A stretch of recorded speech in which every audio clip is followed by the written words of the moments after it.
Here's a scenario that happens more often than you think. A man passes away. He's been remarried for 10 years. He has kids from his first marriage and his second marriage. His wife assumes his 401k, which has $800,000 in it, will go to her. It doesn't. It goes to his ex-wife. Because 20 years ago, when they got married, he named her as a beneficiary on his 401k, and he never changed it.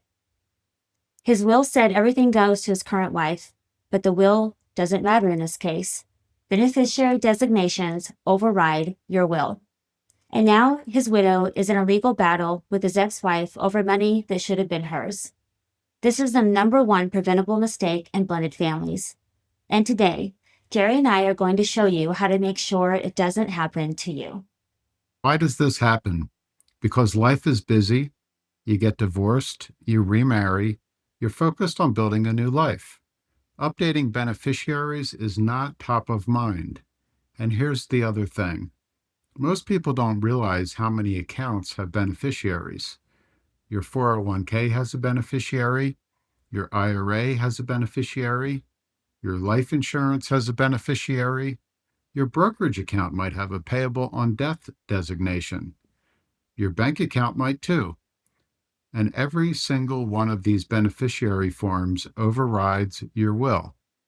You can have the most beautiful, carefully crafted will in the whole world that says, I leave everything to my spouse. But if your 401k beneficiary form says your ex-spouse, your 401k goes to your ex-spouse. People think their will controls everything. It doesn't. Your will only controls assets that don't have a beneficiary designation and that don't pass by joint ownership or by trust.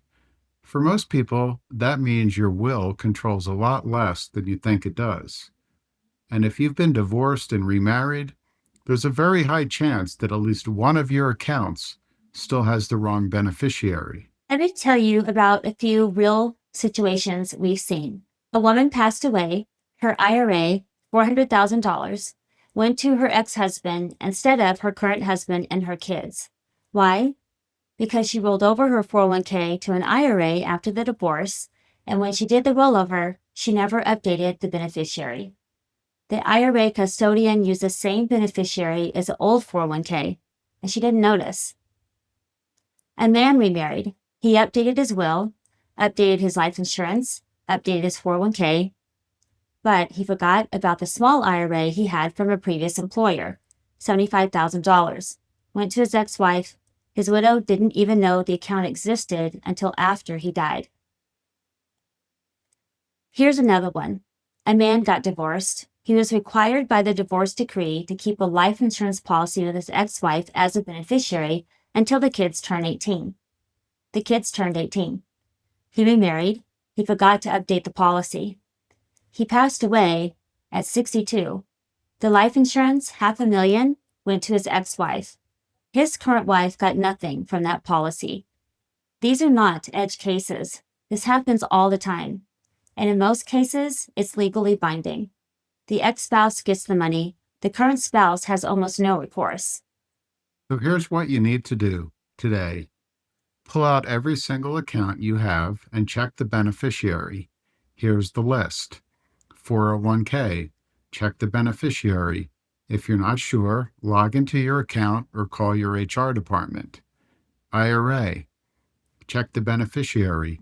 Every IRA you have, even the ones you rolled over from old employers. Roth IRA, separate beneficiary, check it. Life insurance, every policy. If you have a policy from work, check that.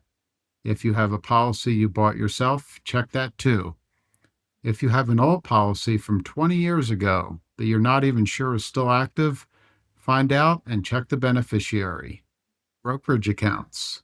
Some brokerage accounts have transfer on death or payable on death designations. Check if yours does and who it names. Bank accounts, same thing. Payable on death designations, check it. Annuities. If you have an annuity, it has a beneficiary, check it. This is not a fun Saturday afternoon activity. but it's a lot better than leaving your spouse in a legal fight with your ex over money that should have been theirs. Now, here's something important to know about 401ks specifically. If you're remarried, federal law says your spouse is automatically entitled to your 401k unless they sign a waiver. So if you accidentally left your ex-spouse as a beneficiary, if you're remarried, your current spouse has a legal claim on that 401k. But, and this is a very big but, they have to know to assert that claim, and they have to do it correctly. It often involves hiring a lawyer. It is so much easier to just update the beneficiary and avoid the fight. IRAs don't have the same spousal protection. For an IRA, whoever is listed as a beneficiary gets the money, period. No waiver requirement, no automatic spousal claim. If your IRA still names your ex and you're remarried, your ex is getting that money unless you change it.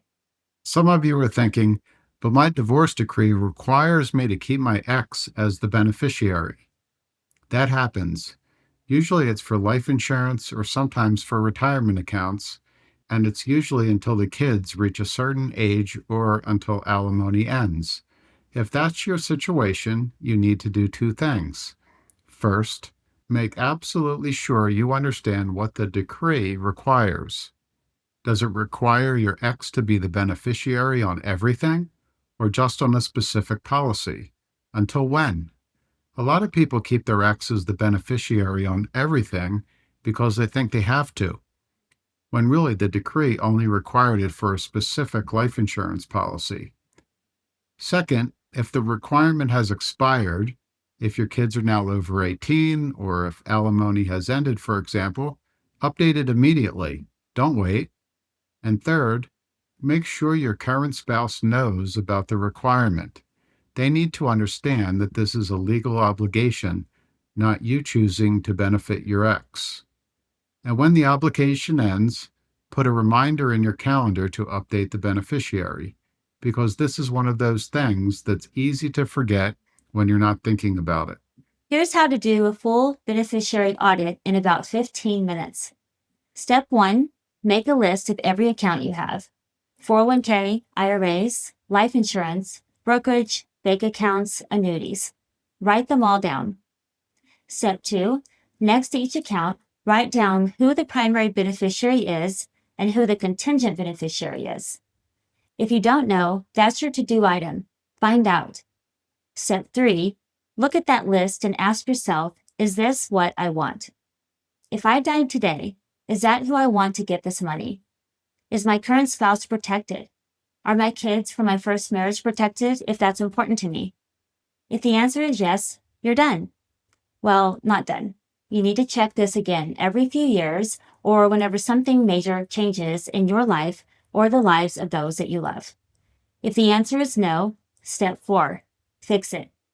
Call the custodian, log into the account, fill out the form, get it notarized if required, and submit it. And then, this is important, very important, confirm it was processed. A month later, log back in and make sure the beneficiary actually updated, because sometimes forms get lost. 15 minutes, that's all this takes, and it could save your family hundreds of thousands of dollars and years of legal fights. We get it. Updating beneficiaries is not exciting. It's not fun. It's easy to put off. But this is one of the highest value things you can do for your family. Your will doesn't control your 401k. Your will doesn't control your IRA. Your will doesn't control your life insurance. Beneficiary forms control those. And if those forms are wrong, your family is going to suffer for it. And if you're remarried, if you've been divorced, if you have kids from a previous marriage, check your beneficiaries. Do it today, not next week, not when you get around to it, today. Because the cost of getting this wrong is too high. Your family is counting on you to get this right. It's 15 minutes. Do the audit, fix what's wrong, protect the people you love.